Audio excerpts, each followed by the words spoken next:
Gagne de l'argent malgré l'inflation. Bienvenue sur Vanessa Money Mindset, le podcast qui parle d'argent simplement et sans tabou. Si tu me découvres, c'est le moment de t'abonner à ma chaîne YouTube, de me laisser un like sur cette vidéo pour m'encourager ou de t'abonner au podcast si tu n'es pas sur YouTube. Qui suis-je? Je suis une experte en finances personnelles, ex-banquière et entrepreneuse. Et ensemble, nous allons déconstruire les mythes et croyances autour de l'argent. J'accompagne les femmes qui se sentent perdues dans leurs finances, qui ne savent pas comment s'en sortir ni comment commencer pour bien gérer leur budget, apprendre à épargner et investir avec sérénité. Je les aide à reprendre la main sur leurs finances et à avancer vers le chemin de la richesse avec sérénité. Qu'allons-nous voir dans l'épisode du jour? L'épisode du jour s'intitule « Gagne de l'argent malgré l'inflation ». Car oui, c'est bien connu, l'inflation te fait perdre en pouvoir d'achat. Mais qu'est-ce qui se cache derrière cette notion? Pourquoi certaines personnes ne perdent pas d'argent, même en période d'inflation? Est-ce qu'ils ont des pouvoirs magiques? La réponse est non. Ils ont juste certaines connaissances et une vision des choses que je vais partager dans l'épisode du jour.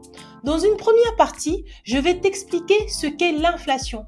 Pourquoi on dit que l'inflation te fait perdre de l'argent, et dans une seconde partie, je vais te présenter quelques investissements qui, s'ils sont bien choisis, devraient t'aider à lutter contre ce phénomène. Alors, t'es partant? Let's go! Comment est-ce que l'inflation mange ton épargne? Analysons les faits.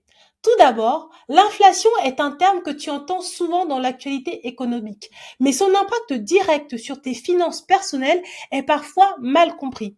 Pourtant, l'inflation peut avoir un profond effet sur la valeur de ton épargne sur le long terme. Voici un aperçu de la manière dont l'inflation affecte ton épargne et pourquoi il est essentiel d'en tenir compte dans ta planification financière. Mais commençons par le commencement. Premièrement, qu'est-ce que l'inflation se traduit par une hausse générale du niveau des prix. Cette hausse entraîne une diminution du pouvoir d'achat de la monnaie. En d'autres termes, avec le temps, 1 euro ou toute autre devise, cela peut être le dollar, cela peut être le franc CFA, avec 1 euro ou toute autre devise, tu achèteras moins de choses qu'auparavant. Comment est-ce que l'inflation affecte ton épargne? Imaginons que tu aies 1000 euros sur un compte d'épargne qui ne génère aucun intérêt. Si l'inflation est de 2% par an, ton pouvoir d'achat sera réduit de 2%. Parce que, rappel, ces 1000 euros ne génèrent aucun intérêt. Donc, c'est 2% en moins direct. Ainsi, même si tu as toujours 1000 euros, un an plus tard, ils n'auront le pouvoir d'achat que de 980 euros par rapport à l'année précédente. On parle d'effet cumulatif de l'inflation. Parce qu'en fait, l'impact de l'inflation ne se limite pas à une année, en fait. Ça se limite pas du tout. C'est tous les ans que ça se passe. Au fil des ans, si tu laisses ton argent sur un compte non rémunéré pendant 10 ans avec une inflation constante, eh bien la valeur réelle de ton argent sera réduite tout simplement. Ensuite, il est important de connaître aussi le taux d'intérêt réel. Lorsque tu évalues les options d'épargne ou d'investissement d'un support, il est crucial de considérer le taux d'intérêt réel, c'est-à-dire le taux d'intérêt nominal, donc le taux qui est affiché, moins le taux d'inflation. Si ton taux d'épargne génère un taux d'intérêt de 1%, mais que l'inflation est de 2%, eh bien ton taux d'intérêt réel sera en réalité de moins 1%. Cela signifie que malgré l'intérêt que tu as gagné, la valeur réelle de ton épargne a diminué. Tout simplement parce que l'inflation est plus importante que le taux d'intérêt de ton support. Comment est-ce que tu peux te protéger de l'inflation? C'est simple, pour se préserver, potentiellement augmenter la valeur réelle de ton épargne, il est essentiel de rechercher des investissements qui vont te proposer un rendement qui est supérieur au taux d'inflation. Cela peut inclure des comptes d'épargne à haut rendement, cela peut aussi inclure des obligations indexées sur l'inflation ou des actions ou même des biens immobiliers qui peuvent bien performer malgré l'inflation. Mais je mettrai un bémol parce que beaucoup de gens comme moi vont te dire d'investir pour pouvoir lutter contre l'inflation.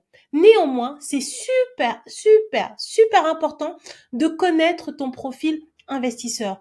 Car plus tu veux gagner de l'argent, plus tu vas devoir prendre des risques. Si tu n'es pas un profil qui a une appétence au risque qui est importante, eh bien, il va falloir accepter que potentiellement le rendement que tu auras sera tout simplement moins intéressant que si tu avais pris plus de risques. Cependant, nous sommes des êtres humains, nous sommes victimes de nos biais cognitifs, donc c'est plus important de se connaître, de connaître son profil investisseur et de choisir ses investissements en prenant en compte à la fois l'inflation et son profil investisseur que de foncer tête baissée contre l'inflation et de ne pas pouvoir dormir la nuit.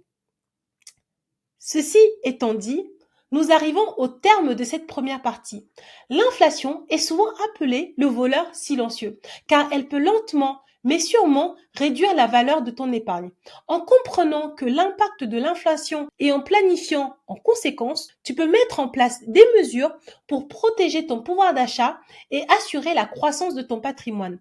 Mais la grande question est, comment faire cela? Eh bien, c'est ce que je vais te présenter dans cet épisode. Nous allons voir ensemble des placements qui sont réputés comme performants malgré l'inflation. Et je vais même te donner des éléments concrets pour pouvoir passer à l'action très directement. Nous débutons la partie 2 de cet épisode concernant l'inflation et l'enrichissement. Voici la liste des investissements qui sont réputés pour être solides face à l'inflation. Tout d'abord, nous avons bien évidemment l'immobilier physique. Il faut savoir que l'immobilier locatif reste un bon moyen de protection contre l'inflation, car tu peux revaloriser tes loyers chaque année en te basant sur l'indice de référence des loyers. Cet indice est directement impacté par l'inflation car il est calculé en fonction de l'évolution de l'indice des prix à la consommation sur les 12 derniers mois.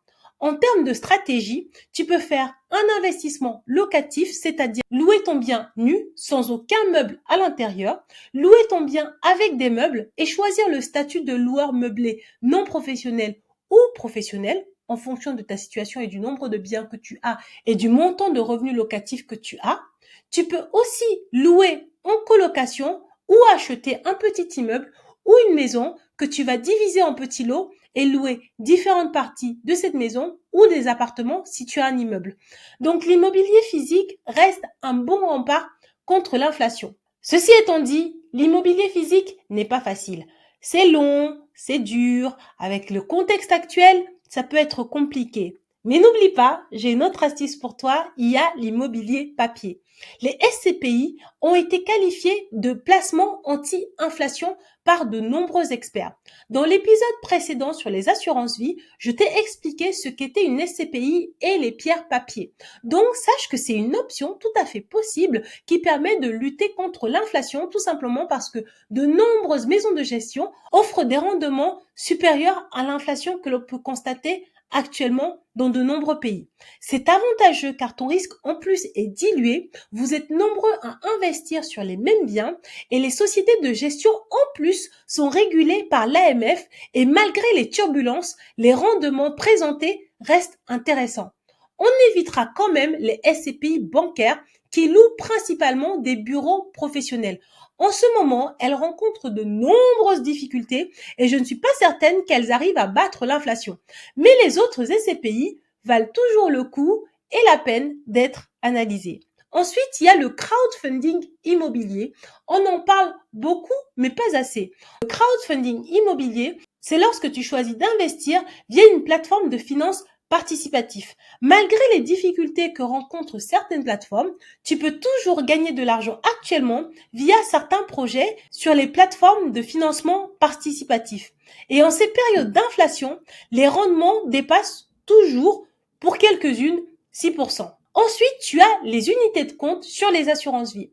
Dans l'épisode précédent, je t'ai fait un joli laïus sur les unités de compte. Donc maintenant, tu sais que tu peux choisir des ETF, des OPCVM, des produits structurés. Si tu fais attention aux frais, au rendement et à la qualité des maisons de gestion qui proposent ces produits, tu peux parfaitement avoir des investissements qui performent très bien malgré l'inflation. Ensuite, nous avons les actions en direct. Les actions restent une solution pour investir malgré l'inflation. Certes, La volatilité est forte, mais à long terme, elles peuvent offrir un rendement supérieur à la hausse des prix. L'idéal est de cibler des entreprises dont les performances augmentent malgré l'inflation. Des entreprises qui peuvent te proposer des prix intéressants tout en imposant sur le marché des hausses de prix, sans impacter la demande pour leurs produits et services.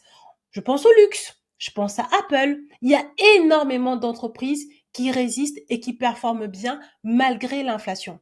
Au contraire, il faudra éviter à tout prix les entreprises endettées qui risqueraient de couler avec la hausse des taux et les frais de financement. Enfin, nous avons l'or et les matières premières. L'or reste toujours une valeur refuge et demeure l'un des actifs financiers les plus corrélés à l'inflation. Lorsque la valeur d'une monnaie baisse, il faut plus d'argent pour acquérir un produit ou un service. Par conséquent, le prix de l'or augmente également et l'or a tendance à se valoriser avec le temps. Tu peux acheter de l'or physique ou investir dans des ETF d'or ou d'autres matières premières. Tu peux enfin aussi investir dans les sociétés qui évoluent dans les domaines proches des matières premières. Voilà ma choupette, nous arrivons au terme de cet épisode. J'espère que celui-ci t'a plu. Si tu n'es pas encore abonné à ma chaîne YouTube, je t'invite à t'abonner de toute urgence, cela ferait beaucoup de bien à toi et ton porte-monnaie. Si tu n'es pas sur YouTube et que tu veux me soutenir, tu peux toujours me laisser 5 étoiles sur les plateformes de diffusion. Sache que ma spécialité, c'est d'aider les femmes à travailler leur relation à l'argent.